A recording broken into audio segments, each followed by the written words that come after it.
and strange experience I had a few months ago. I'm not sure what this would fall under, but it definitely was the strangest experience I've had in years. I work a night shift for a warehouse, won't say which since it's not important to the story, only that I was coming home around 3 a.m. Now I'm out in the country where my home is in the hills, and it's about half a mile from the main road. About halfway up, the nice smooth road turns to dirt. As my wheels hit the dirt, I felt eyes watching me almost immediately. Which normally I wouldn't care, cause it's normal to see wildlife watching me come up the road. Only as I got to my normal parking spot, I grabbed my pocket knife I keep in the glove box and stepped out. My eyes immediately turned to the direction of a dark patch of woods on the other side of the road.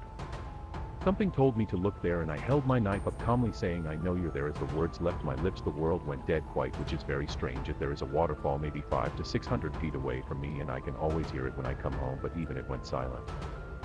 It stayed like this for a good 10 seconds before the sound returned, and I heard something running away from me.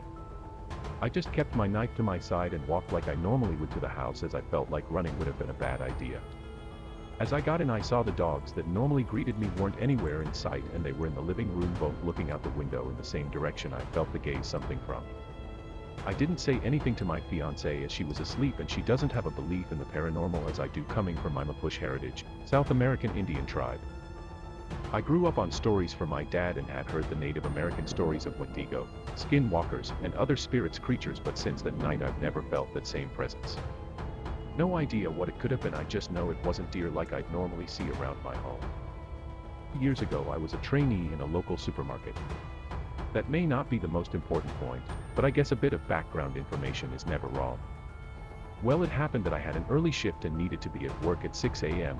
It was late November, so it was dark when I jumped on my bike and left. Until then everything was pretty normal, at least until I took a turn to the right. That was when I heard a scream. The weird thing is that it kind of sounded human, but also not. It wasn't a cat in a fight. I lived all my life with cats and I know how they sound when they scream, but it wasn't all human either. A shiver went down my spine. I remember it clearly. I went faster so I could leave this place and get somewhere safe. The next parts of my way were pretty calm, and then there was the bridge. To get to the street where the shop I worked in is located, I had to take a way under a heavy bridge. It's nothing usual and I didn't mind, but after I passed the bridge I heard the same scream again.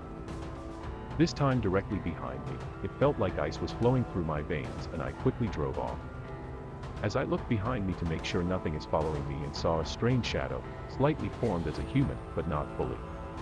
It's hard to describe. I heard the scream 3 more times until I moved. Since then the screams stopped. I never heard them again, but it still sends shivers down my spine whenever I think about it, or when I drive to work. The way is almost the same, except for a few parts. Red eyes. When I was about 5 or 6 years old, my sisters and I used to share a room. Most nights my older sister and I would see 2 distinct figures. She would see a lady in white standing in the doorway, directly in front of my bed. I would see a man with red eyes, or at least I thought it was a man, as all I could see were red eyes. Though my sister could see the lady, she said she never spoke to her, she just stood there getting closer every night. While I on the other hand would see a pair of bright red eyes staring at me from the closet. A disembodied masculine voice would whisper, "JJ, come to the closet and play." Over and over. Sometimes my older sister and I would jump in each other's beds and hide under the blankets until morning. This was going on for months until my dad decided to get the house blessed again. We never saw them after that. I'm 24 now, my wife and I recently had a baby. I've been having weird dreams recently. They would always start with me standing in my son's room, staring at the closet, and the familiar set of red eyes would stare back at me. My most recent dream he actually spoke, his voice a lot deeper and booming than I remember. "You didn't come play with me, but your son may be the one to play," he said before I woke up. I called my dad and told him about the whole thing. He told me he remembers me telling him about that many years before. But then, just then, he went silent for about 5 minutes. When he spoke again, he recounted seeing the same figure as a child. He also told me he remembered having the same dream after I was born. I've blessed my house twice already, but I can only protect my son so much. I just hope, I really hope, that he doesn't go play in the closet. I may never see him again. This isn't my story directly, more my mother's story. When she was 7 or 8 months pregnant with me, she would accompany my biological father to the local stage theater where he acted in various productions for rehearsals. One job she had taken on her own, even months or years before she became pregnant, was to sit in various places in the house and take notes. She would sit in a few seats on different sides of main level, including on the left side, right side, center, the row right behind the orchestra pit, and even in the very back row. She would go up into the balcony and sit in a few seats up there, and in some of the box seats on either side of the theater. She sat in these areas, noting how the sets looked and how the actors looked on their marks from her angle. She would note if the orchestra sounded too loud you couldn't hear the actors singing, or musicals like The Music Man or Cat on a Hot Tin Roof, or were too quiet. She would pass these notes on to the director, producer, and other people who would need them. The set designer would get notes like, tree blocking view of Charlie Brown on stage left. The orchestra conductor would have gotten a note like, clarinets too loud for wedding march/sunrise, sunset. From Fiddler on the Roof, one particular night as rehearsal was starting to wrap up, my mom, being muy ancient with me, got up from her seat. As her feet were now hidden by her belly, it was difficult to see where she was walking, even more so since the lights in the house hadn't come up yet. Heading down a flight of stairs, she took a misstep, and almost fell over, when she felt somebody take a strong, firm grip on her upper arm and pulled her back. She felt that same grip suddenly pull her forward but very gently, and it never released until she got to the landing near the exit. She turned to thank the person who helped her down, but there was nobody there.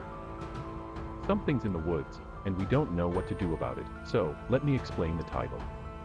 I live in a small town surrounded by thick woods, and there's a few other towns nearby. When my mother and I had first moved here, I had decided to go explore the woods. As I was walking, I found a bunch of huts made out of sticks. Then, I walked to a river and heard heavy breathing behind me. But when I turned around, nothing was there. I decided it was best to get out of there as quickly as possible. A few weeks ago, I went back to the same area of woods and I saw a shadow of someone behind me and heard footsteps. Not sure if it was an actual person, but I ran out of there, not wanting to find out. Recently, my girlfriend had a dream that she was in her kitchen and looked out the window.